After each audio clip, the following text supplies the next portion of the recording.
Ariana Grande, you are Billboard's 2018 Woman of the Year. Congratulations. Thank you. I don't know what for, but thank you. I mean, a lot of things, I would say. What does this mean to you? It's really dope. I'm very honored. I'm very appreciative. I'm more so just very excited to be in the company of so many incredible women that I admire tonight, and I'm grateful that this event is happening because I think it's really dope of Billboard to like acknowledge the disparity between men and women in the industry, and yeah, hopefully we can even the playing field from here on out, and I think it's really dope. So I guess I'm more excited to be here with everyone and celebrate women in general than myself, because I can't do that. I don't agree. I love that sentiment. That's awesome. I mean, you've had huge hits. You've had a #1 album. You've had amazing performances. What has been the most meaningful professional achievement of this year to you? I think probably Thank You Next being my first #1 on the Hot 100. I wrote it with my friends while we were just tipsy in the studio, and I was going through a pretty rough period, and writing this album with them, with so many people I love, has really been a huge helping factor in my healing process and just like feeling better. It's been a really beautiful experience. Yeah, so I think that because it happened when it was meant to, in my opinion. I think it makes sense that it was this song just because of what it means, and I think it's really easy to write songs that are just like sexy and fun and kind of about nothing, but I'm happy that it was a song that meant so much more to me, that I made with my girls, and that went #1 for my first one. That was really cool. So yeah, I think that. Can we talk about the video, which just broke a YouTube record? Crazy, so cool. I didn't expect that at all. No, I thought it would do well just because of the movies that we referenced and stuff. But I didn't expect that. It was crazy. How did that concept come together? Hannah and I were hanging out, and Brandon were hanging out in my hotel here, going over breathe-in treatments and stuff and getting ready to shoot that. And I wanted to play her the new music, and I was playing her Thank You Next, and I don't know, I just saw the burn book, and I was like, you know what would be really cool?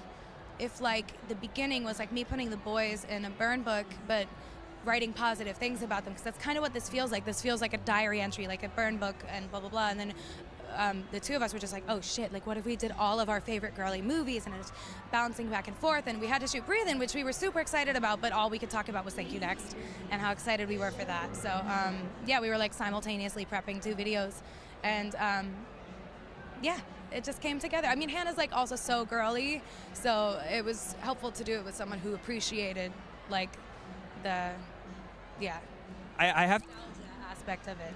I'm curious, were there any movies, like early 2000s movies, that like almost made the cut but didn't? Yeah, I mean, the thing is like these movies kind of were the ones that we picked because each one has a lead character that goes through a breakup and then becomes sort of a better version of themselves in it. So they kind of went with the story more, and also just kind of like were cool, fun performance setups as well, with like the cheerleading and everything. But I don't know. I would have loved to have put some more. I'm a big Crossroads fan, a big Girl Interrupted fan. It would have been really sick. But I mean, if I went with like my favorite movies, it wouldn't have made any sense, because it would have been like, you know what I mean? It would have been like really dark and weird. Yeah. So yeah, it would. One of the things that you spoke about in our recent cover story is upending expectations for pop stars and how you release music and the timetable of releasing music. And I thought that was really powerful, and I just wanted to see what you've seen and what you felt over the past few months of just dropping Thank You Next when you wanted to. Well, I'm definitely now doing whatever I want, whenever I want. I'm just gonna hopefully be able to just like drop shit, you know. That was the coolest thing in the world to me, because everyone was like, no, we shouldn't drop it on the weekend, because like we had the idea like Friday morning, and it was just, you know, I was like, Victoria, wake up, we got to get this mixed, let's go. We went to Tommy's house, we rushed, we got it done, we got the cover art marked up. It was all very fast, and everyone wanted me to not do it in the middle of the week, but I was like, you know what, like, the point of this is not to have my first #1 record. Like, this is not the point of this record.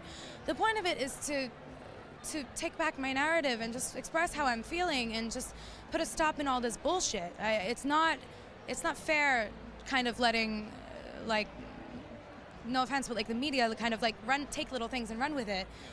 So that was the intention behind it, and then it turned out being this beautiful thing. And I guess that just goes to show that, like, the more honest and, like, I guess you are and fucks less you give, it really might turn out to be a beautiful thing for you. I love that. That's amazing. So good. It felt really good. The last thing I want to ask is a lot of young women are going to be watching Women in Music event tonight, and a lot of aspiring young women artists. And I'm curious what you would say to them, and as you've found your voice over these past few years and become our Woman of the Year, what would you say to them? I think what I would say to them is to always listen to yourself. Like, there's a little voice in there, like, and in here, that always tells you certain things. And in this industry, people will come in and try to skew you one way or another, or style you a certain way, or make you try a sound that, you know, maybe isn't what exactly you want to do, or pick a single that maybe you don't love. And I think there's a little bit of playing the game that happens for a little while, but I think that you should always say fuck it and listen to that voice instead, because I've done both and I know how it feels. So for me, I would much rather just do what feels the most honest, and, you know, don't listen to, like, outside sources telling you what you should be when you know deep down if it's incorrect or not. Does that make any sense? I love that advice. Sorry, I'm going to say one last thing, because I know what it feels like to put out a song that I love and have it debut at maybe 10, and then have a song that I don't love debut at 2, and the feeling is what matters most. And thank God with Thank You Next we got to a medium, and it's my first #1. But, you know, it should be more about that, and I think it should you should just stay in touch, you know, keep, I guess, connected to what made you want to be an artist in the first place. It shouldn't be fame and pictures and whatever. That it should just be wanting to be an artist and blah, blah. I think that's really powerful and really well said. And Ariana, congrats again.